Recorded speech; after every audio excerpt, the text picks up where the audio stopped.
I would agree with that. I think that he has delivered on innovation. I think when you always compare it to Steve Jobs, that's a difficult comparison.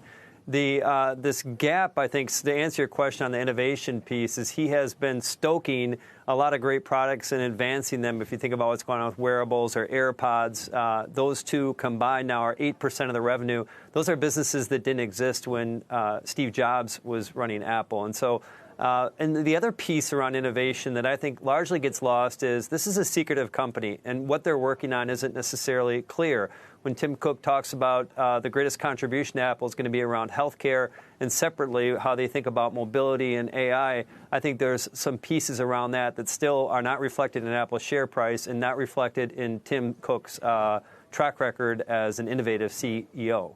Arun, and one of the things he has done extraordinarily well, it would seem, is navigate the political shoals, as with President Trump.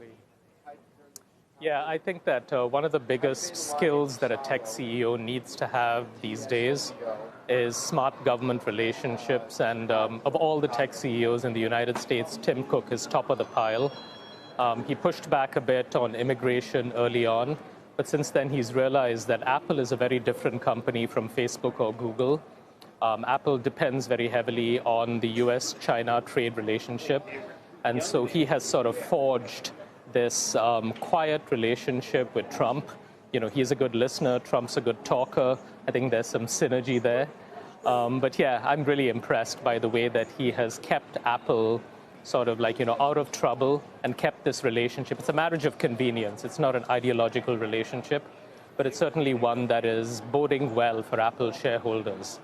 Gene, how much does Tim Cook have at stake when it comes to the December 15th tariffs? I mean, if they go into effect, what's your estimate on how that could impact Apple's earnings? I don't think that they will go into effect, but if you do fast forward and say it's going to go into effect, it's Melissa, I wish I could give you a simple answer. We're talking about dozens of potential components within this, and to figure out what each tariff is, it's probably not a great exercise. I think that would probably stoke more fear with investors than is necessary. I think what the real takeaway, again, not trying to answer your question, but I think the most important takeaway, it's unlikely that the iPhone has any sort of measurable tariffs. I think that this meeting that's happening today would not happen if there wasn't some progress towards that December target. I think that there'd be some distancing between the two parties, and so we're not seeing that. But that is what I think is the groundwork that's really being laid with this. This is a very small part of Apple's business. Mac Pro is 1% of total revenue. Apple's made a bigger commitment to the U.S., but I think this really is good for longer-term Apple political relations. Yeah. Let's, Arun, one final thought to button it off here.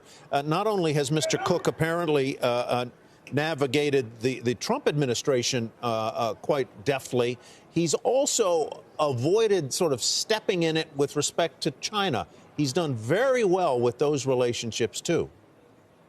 Absolutely. I think that, again, if you think about Apple's dependence on China, you realize that, sort of maintaining a good relationship with both the leadership of China and Trump is paramount to Apple's success. And, if you look at really what's going on in Austin here, it's smoke and mirrors, right? I mean, this is a Flextronics plant that has been around since 2013 and manufacturing Macs since then. It's not a new plant.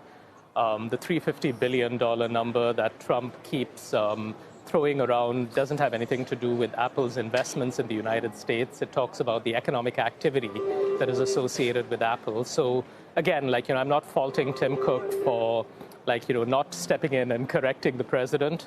I think he's navigating these waters remarkably well. All right. And many other tech CEOs can learn from him.